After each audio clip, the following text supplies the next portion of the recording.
Story time with Nella. All right, guys, my name is Antonella. For those who don't know me, I am a licensed minister. I am also a fashion designer, amongst other things.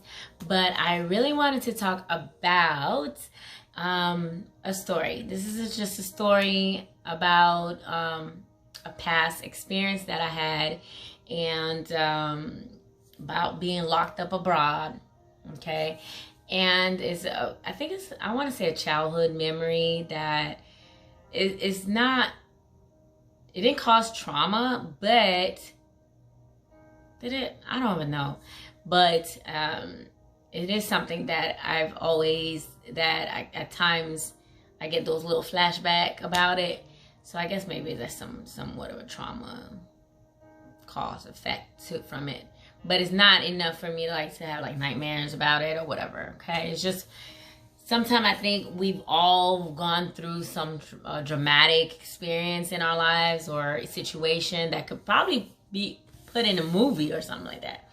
So anyways, without further ado, I'm going to tell you about this incident. And this was when I was maybe 10 years old. And I was with my father in Haiti, okay? And that was actually my first experience in Haiti.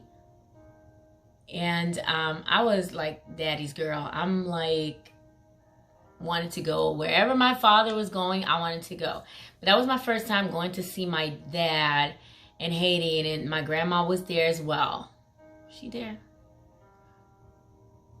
Okay, I was with my grandmother, okay? And so, and my dad was a very charming man, very tall and charming, and he looked very good, okay? And so, I remember being young and just living there. Actually, I was not living there. The reason why I was in Haiti was because I was supposed to meet my mother, okay? And this is gonna be another video, but I was not raised with my mom. I was raised with my dad's side of the family, and my grandmother had some illness, some issues, and I was living with her actually in Canada, and so she couldn't take care of me anymore. When I was young, my grandmother took over taking care of me from my mother. At the time, she had some immigration issues, so my grandmother took sole care of me, and I want to say adopt me in some way, okay? And that was not the that was the norm back then. You know, sometimes the grandparent would take over the grandchildren and raise them. So that was somewhat of a situation like that. So anyways, and I'm just kind of giving you a backstory just so you can understand, fast forward to where I am right now. So at this point, my grandmother started being, older and ill. And so as I was growing up, it became harder for her to take care of me because she has her own health issues. So she decided to move to Haiti.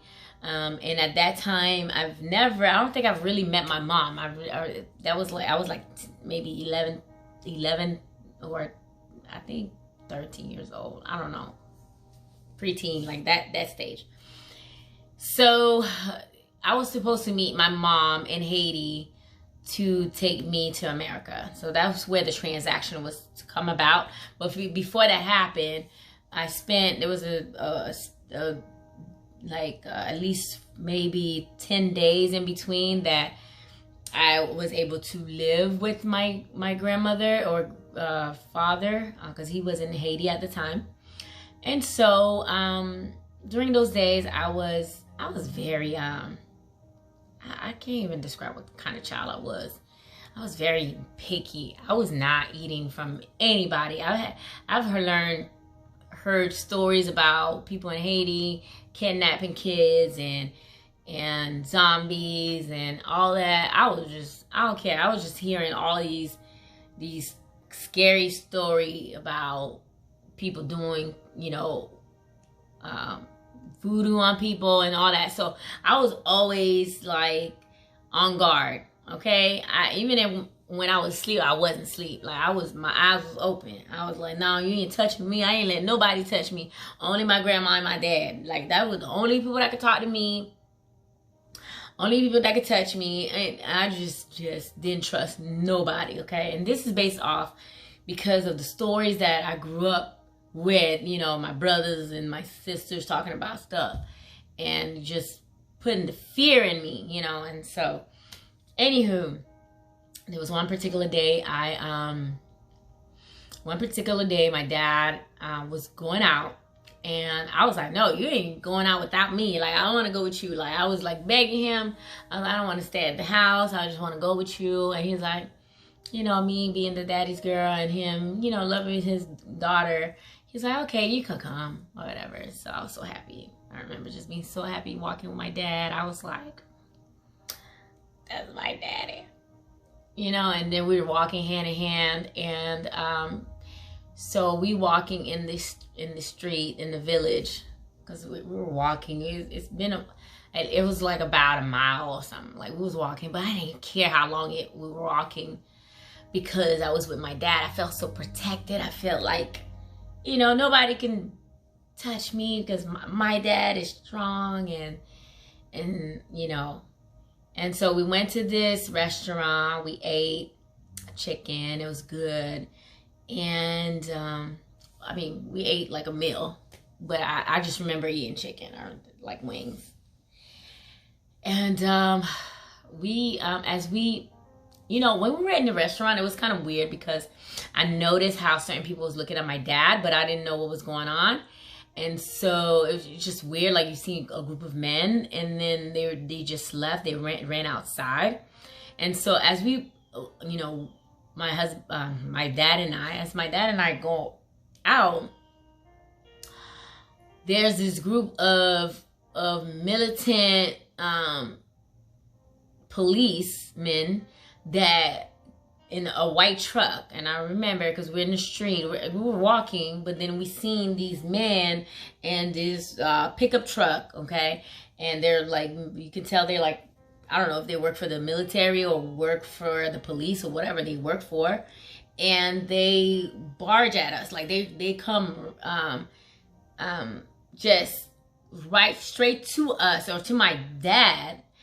And they ambushed him. Like they come in every which way and they arrest him. Like they put him in handcuffs. They like really violently like doing it. Like they just grab him, you know, and he's like, wait, hold on, what's going on, you know? And they're not even saying anything. They're not like, it's not like in America where they read your rights to tell you what happened, why they're doing this. They're just like taking him out of nowhere and just like put him in the back of the pickup truck. Like they grab him, and just remember him being in the back of the pickup truck, you know, his hand be in back. And I'm just shocked. I just remember, like, you know, and it's real, like when people are in like scary movies or whatever, something happening to them and they actually freeze. That's what happened. Like I was like so scared that I was like frozen at that particular moment when I'm trying to figure out what the heck is going on, why they're taking my dad. Like I still didn't understand what was happening because I was so afraid and I didn't know where I was. And you know, and then until my dad started like telling them, hey, this is my daughter, you can't leave her there, like you gotta bring her with us, you know, like. And they shut the back of the pickup truck, and they're actually like driving off. Now at that point, as they're driving off, that's when I'm like, oh heck, like I didn't say it like that, right? But I was like, oh no, you're not like leaving me here. Like I don't know where I am. I'm running like after the pickup truck. I remember, you know, running like my life depending on it. I was so young, but I was like a stick. Like I was so thin, and I just remember running like the life came out of me. I think I'm just running, and like I think that the villagers or the people around it was just such a theatrical scene. I don't want to say theatrical, but it was just like a slow motion, just like the movies, yo. And like the people are like, hey, no, you gotta take this. That's his daughter. You can't leave her there. What's going on? You gotta take her too. I just remember them pleading with the police, because I remember my dad screaming and crying. Like, no, you gotta, I don't know if he's crying, but he was just like, no, wait, please, you know, whatever with me, but take my daughter. You can't leave her there. Please have her with me. Or like, I could tell he was pleading with them. And they, you know, thank God they stopped and they got me on the truck with them. As we're riding, oh my God, I don't even remember the feeling that I felt. I think I was numb, and I was just with my dad, like just holding him so hard, and I know he could feel the fear in me, and I know he was like, oh my God, like what, how did I get my daughter here, like something like that. And I think he wanted to like talk or try to find out why he got handcuffed, or what was the problem, what was the situation. But because I was there, he kept quiet to maybe protect me, because maybe if he were to like argue with those men, they probably could have done something bad to me and while he was watching. So he was really, I can tell that he was very careful in his wording and what he was, how he was talking to them. Like he didn't really want to, like, you know, get them upset or make them feel any kind of way. So he was very quiet. He was just telling me, hey, calm down, just okay, it's gonna be okay. And I just didn't say anything. Like I just was quiet the whole ride. We were riding through mountains, going through dirt roads, bumpy, just like in the woods, in the forest. Like, here little old me in the freaking forest of nowhere, jungle, okay? I don't know where the heck I am. I'm like, oh my God, are we gonna die? Are we going to, what is going to happen to us? Where are we going? Are they gonna kill us? Are they gonna kill my dad? I'm like, just all these things going in my 11-year-old mind. Like, you could just imagine like the fear that goes on. And so we finally get to this police station or whatever hut place, okay? And they put my dad, like we walk in, and as soon as you walk in, on the right or left hand side, there's a big cell. Well, it's not that big, but it was like, I don't want to say 4x4, but it was really small, okay? Only by maybe like 4 or 5 people could fit in there, okay? And they put him in this little holding cell. And I remember on this side, it was like, as we walking in this way, there's the front desk or the receptionist desk or whatever. And right here, there's the little holding cell. And there's like few, maybe 2-3 benches, okay? And if you go further down the hallway, there's like a office, maybe like the officer or whatever, deputy, whatever, I don't know. Okay, so they go ahead and bum rush him, like drop him, like push him into that jail, that cell. And here I am, like I'm holding the cell, like trying to touch my dad, and there's other men in there. And my dad said, "Oh no, just go sit down. You know, don't try to like reach out to me because you don't know what can happen, or the other men in there might grab me or whatever." So he was like really scared for me, but then he was like, "Okay, just sit right near close to this cell," and you know, he's asking for them to call my stepmother to come and get me. And he's like, please, can she get a phone? Can she call you know, you know, the mom or whatever, so that she can come, or have somebody come and get her. So he's pleading, like I remember seeing my dad pleading to them, like, please, at least can she get a phone call? Can she call? And he gives me the number for me to call. And I called my stepmom at the time. Well, she's still my stepmom. So I called her and I'm like, please, you know, hey, so-and-so, can you come and pick me up? I don't even know where we are. And the receptionist lady, go ahead and tell her what address, where, and how to get there, right? So in the meantime, she's like, okay, I'm coming.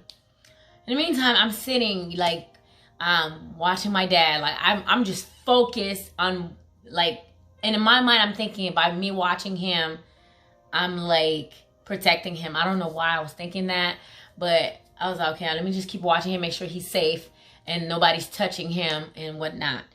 And I just remember a fight breaking in that cell. The cell was like so small, like you cannot fit all these men in there, but it was so small. But I think the two men, there was like 3 or 2 men in there already before my dad got in there. And so those other 2 men were fighting, and then in the midst of that scuffle, like these men started fighting, but I think my dad I don't think he got involved, but he got hit in the midst of it. I don't know what's going on. I'm here like crying, trying to figure out what the heck going on. And in the midst of that, well, like my dad is like, I don't know if he was hurting or what, but I was going to get a bandage, or I was trying to find something. I don't know. I don't remember this particular part. What I do remember though, I remember the door in the hallway opened up, and this man was like, come here. I can get you what you need. And I was like, in my mind, hell to the no. I am not going there. What you think? I was like, no. I'm staying right here. And they brought my dad something to put to like his eye or something like that, like some paper or whatever. I'm not sure. Okay, I just remember him. They gave him something, and he was, tapping his eye with it. Now, for whatever reason, they had my dad in this cell. The reason why they had him, they said that, oh, well, he looked like it was a mistaken identity type situation, but really, I'm sure it wasn't. It wasn't. I think it was somehow something, a setup. But they said they misidentified him for someone else, kind of thing. But they still have to figure out, and he still has to be there overnight because they still try to figure out the details about what's going on. So my stepmother comes, finally arrives, and it's like pitch dark at this time, like dark, like midnight, okay, midnight purple outside, like it's like so dark, like I can't. So she finally arrives there, and it was like a jitney, and like back in the days we called those little bus. I don't know if they still call them like that in Miami. They call it jitneys, but it was like some kind of jitney, but the back of it was like exposed, like you just kind of sit in there, okay? And there was a few people in there, and there was like, okay, this is the last ride, we gotta go. So it was not even, I didn't even have time to like tell my dad like bye, like, hey, I love you, or like, because we had to go. She was like, okay, hey, come on, we gotta go, or we're gonna stay here. And I think I just waved at my dad and crying, like, oh my God, my heart was like, man, as a young girl, and not knowing if you're going to see your dad ever again, because they got your dad, and there's no justice there. It's not a safe place. There's, oh my God, it was the worst feeling that I've ever had, I think, at that moment, because I knew, even though I was young, I still was like, oh my God, what if I don't see my dad? Like, what are they gonna do to him? Because I'm not there to watch him. I just felt like if I was there, I could watch him, and they're not gonna hurt him because I'm there. But then now that I'm leaving, there's no need for them to like be nice to him at this point. So I'm like here, like praying to God, and I'm young, and I'm like asking God, like, please God, I don't know, like, please watch over him. Like, I'm not gonna be there, so please watch over him. And so we get on jitney or the ride or whatever, and oh my God, it was just so many people. So many people in there. It was just so crowded, and it was so crowded that we didn't have, like, there was only one seat left. And so my stepmother sat down, and I had to sit on top of her, on her lap, because there was just nowhere else to sit. Like, and we go back on this bumpy road. Like I'm telling you, we're going up mountains, like roads, like. And I'm praying. I even though I didn't like, I was young, but I'm like, God, please don't. I don't want to die. Like I always have like a prayer like that. I felt like I was always in a life-threatening situation, and I'm like, God, please, I don't want to die like this. I don't want this to be the end. Like, God, please don't kill us. Please don't have them kill us like this. And like I remember praying. Okay, I don't know. But I don't know if I had this prayer life kind of thing. Maybe I was supposed to be a prayer warrior or whatnot. But I was praying, and then we finally made it home. Jesus. We finally made it home, and I tell you, I could not sleep that night. I did not sleep. Even though this was not me being locked up abroad, but it was like an experience of the process of being locked up, because whether you think I wasn't or not, it was still being locked up, because I still felt that same feeling. Okay, I felt the feeling of being locked up all the way through, and just not being hopeless, just not being able to do nothing. You don't have a voice. You can't say nothing because you're afraid that they might kill you if you decide, and nobody would know. Like, they could just throw you in the back, burn you, and put you in a mass grave, and nobody would know about you. So it's just like, oh, it's just so sad. But I remember that night, I could not sleep at all. I could not sleep. I was just worried about my dad. And it's like a heartbreak. It's just a heartbreak in your heart. Like, just that separation, that, just the anxiety. Oh, it was just so bad. It was just so bad. I never want to feel like that again. But it was just so bad. I was just so worried about him. There was no way of communicating with him. There was no way to even know where he was. And until like 2 or 3 days, they released him. But it was hard. It was hard throughout those days, not knowing if he was going to come, looking outside. Every time you hear a car, you're thinking that's your dad or whatever, or hear somebody walking, you think that's your dad, and it's not. So yeah, that was hard. That was hard on me as a young child, just being there. And I just hated this place. I just hated living there. I just wanted to go. I was in my mind, I just never wanted to live there. I was like, this is a evil place, and I never want to come back. And I never did. That was the only time I've ever been in Haiti, and I never went back until this day. And it's sad because it's a beautiful country. Besides of all the bad thing the media try to, tell you about it or show you all the bad pictures. It's a beautiful place, and I see a lot of my family going back there. And but I haven't had the experience of going to Haiti as an adult. The only time I was there was during my childhood, and I had a really bad traumatic experience there. So you could just only imagine how I feel or how I felt throughout these years afterwards. But again, this is just a story I wanted to share with you about like a traumatic thing that happened in my life, amongst other things that has happened. But yes, you guys just be safe out there, and just I don't want to say cherish the moments that you have with your loved ones, because you never know when they're going to go, or when their last day, or when your last day is. And so make sure you take the time to spend with your loved one and tell them that you love them. Hug them, just for no reason. Just hug your brother, sister, mother, father, whomever that you love dear. Just hug them. Especially now we can't, because of what's going on right now. People are scared, even scared to say hello to another. Which is, when it comes to your family, just hug them. Because again, you never know. You only get them once. Once they're gone, that's it. That's it. That's it.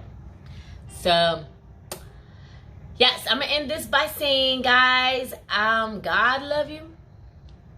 And I love you too. Bye.